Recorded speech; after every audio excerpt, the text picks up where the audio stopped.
Kita lanjutkan belajar tentang basis data. Pada bagian yang ke-8 kita akan belajar tentang normalisasi 2NF. Jadi second NF atau NF adalah normal form. Kata kuncinya adalah functional dependency. Functional dependency itu artinya ketergantungan secara fungsional. Apa itu? Kita langsung ke materinya. Seperti yang sudah kita pelajari di video sebelumnya, data dapat diartikan sebagai suatu kumpulan deskripsi atau keterangan dasar yang berasal dari objek maupun kejadian. Nah, berarti di dalam pembuatan dari second NF ini atau dua bentuk kedua atau dua normal form, kita harus memisahkan antara objek dan kejadian. Jadi objeknya adalah bisa berupa barang, manusia, hewan, atau semua yang bersifat tunggal. Kemudian yang kedua adalah kejadian. Kejadian itu adalah waktu, tanggal, bulan, tahun, itu kita bisa lihat sesuai dengan kejadian. Dan pengulangan terhadap proses. Kita akan lihat tabel yang sudah kita buat. Kemudian di bawahnya, desain database yang baik adalah database yang tidak memuat pengulangan data pada tabelnya kecuali kolom atau atribut yang digunakan sebagai kunci ketergantungan dengan tabel lainnya. Nanti kita akan buat contohnya. Kemudian atribut itu apa? Atribut itu adalah nama kolom tabel. Nah, kalau ada nyebut entitas, entitas itu nama tabel. Sekarang kita akan lihat di dalam SQLite ini, kita sudah membuat satu tabel namanya toko. Kemudian kalau tabel itu kita lihat di dalam sini, kita akan pisahkan supaya tidak terjadi pengulangan. Nah, ini tidak boleh karena terjadi pengulangan yang berulang-ulang.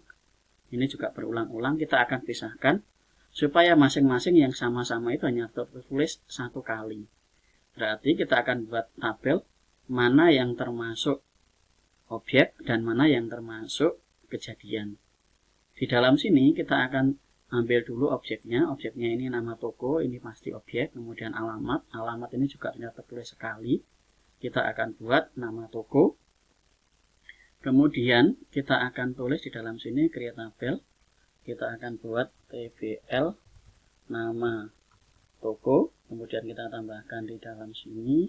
Kita tulis toko. Kemudian ininya adalah teks.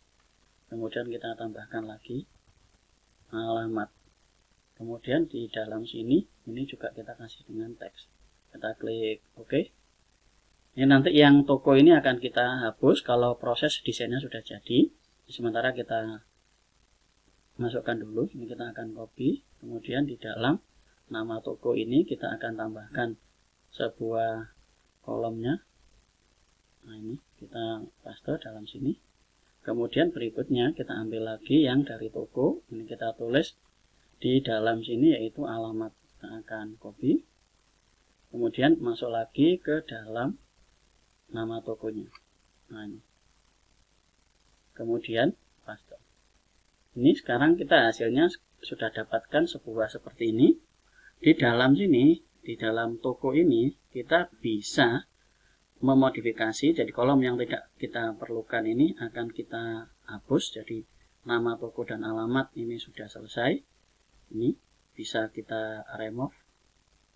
Yes, kemudian alamat juga bisa kita remove.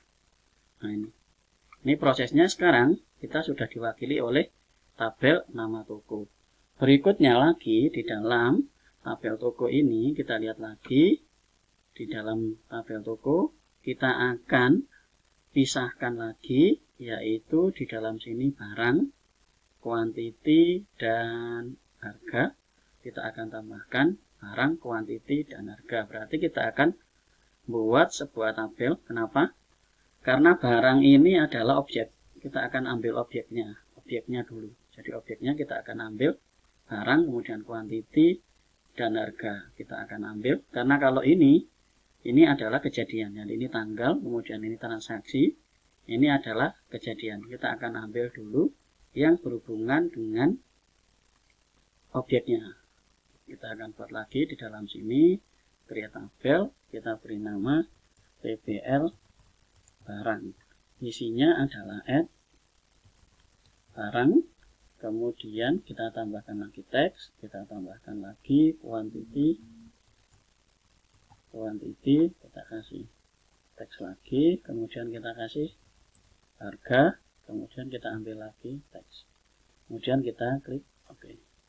Sekarang kita akan kembali lagi ke toko, kemudian kita akan ambil yang dari dalam sini.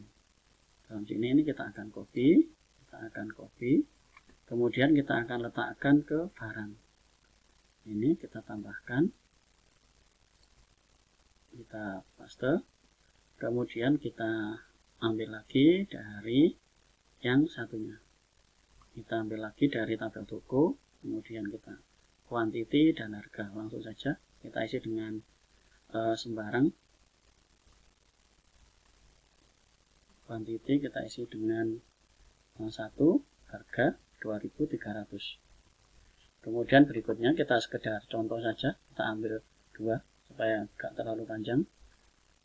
Indomie goreng, kemudian ini kita copy saja, sedap. Kita ambil dari dalam sini, tabel barang, kita tambahkan berikut baru, kita isi ininya adalah 2, ini kita isi dengan 2.500. Kita sudah bisa memecah tabel toko ini dengan seperti ini. Sekarang bagian yang sama akan kita hapus, jadi barang, kuantiti, dan harga ini sudah kita pakai, berarti akan kita hapus. Kita masuk ke database, kemudian di tabel toko, kemudian kita modify tabel, kemudian kita ambil barang, kita remove, kemudian quantity ini juga sudah kita remove, kemudian berikutnya adalah harga, ini akan kita remove. Sekarang kita dapatkan yang seperti ini, yang ada di dalam toko ini. Hasilnya seperti ini, kita tinggal tanggal, jam, nomor, total, harga, voucher, total semua, kemudian kembali dan keterangan. Sekarang supaya kita tahu barang yang dijual dan tidak, kita harus menambahkan sebuah key, karena di dalam tabel toko ini tidak tahu barangnya apa. Barangnya apa tidak tahu, kita akan tambahkan ke dalam tabel toko ini untuk mewakili.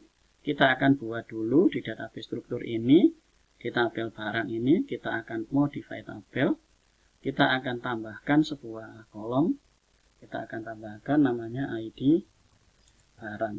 Kemudian di dalam sini kita isi dengan teks, kemudian kita klik OK. Nah, kemudian di dalam toko ini, tabel toko ini kita akan rename saja, kita akan rename supaya dia nanti di tabel ini kita ganti dengan tabel transaksi. Tabel transaksi. Nah, tabel transaksi ini untuk mencatat transaksi. Kemudian di dalam sini kita akan tambahkan kolom, yaitu ID barang. Kemudian ini kita isi dengan teks. Kemudian kita klik OK. Kita akan lihat di dalam tabel barang, kemudian kita ke browse data. Di tabel barang ini ada ID barang. Contoh di dalam ini kita isi Indomie goreng, kita tulis dengan IND 001. Kemudian mie sedap kita isi dengan kode SDP 001. Nah, ini contoh. Ini kita punya ID barang IND 001 sama SDP 001. Nah, untuk ini berarti ID barang ini kalau terjadi penjualan yang dimasukkan ke dalam tabel transaksi itu hanya ID-nya saja. Contoh, di dalam sini kalau terjadi penjualan yaitu mie sedap Indomie, berarti kita atur dalam sini IND 001. Kemudian kalau terjadi misalnya mie sedap, di dalam sini kita tulis SDP 001. Nah, jadi kunci-kunci inilah, ini dengan kunci. Jadi kunci ini akan tergantung kepada yang ada di dalam tabel barang. Jadi kalau dia mencari ID barang IND 01 itu apa sih? IND 001 itu adalah Indomie goreng SPC 80. Begitu di tabel transaksi, kita bisa melihat ini yang laku penjualannya apa? IND 001. Oh, ini ternyata dia Indomie. Kemudian misalnya ini kita kasih juga IND 001 lagi. Oh, berarti ini dia Indomie. Jadi Indomie terjual 2 kali. Di dalam tabel transaksi ini cukup diwakili dengan kode 01. Kemudian ini 01. Nah, berikutnya di dalam sini ini masih terdapat pengulangan yang sama. pengulangan yang sama.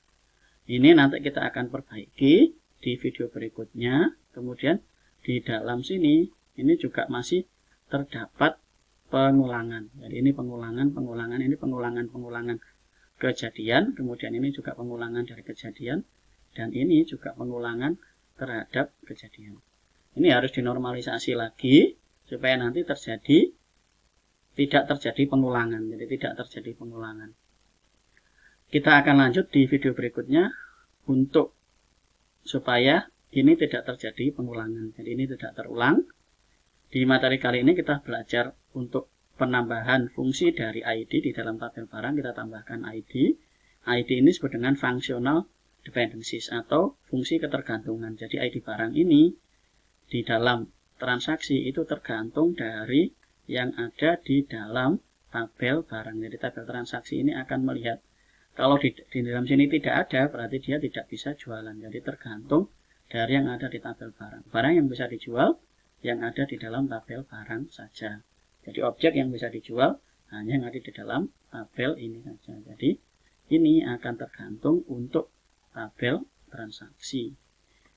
Nah, itu saja materi yang kita pelajari. Kita akan lanjut di video berikutnya bagaimana memecah lagi ini supaya dia tidak terjadi pengulangan. Terima kasih.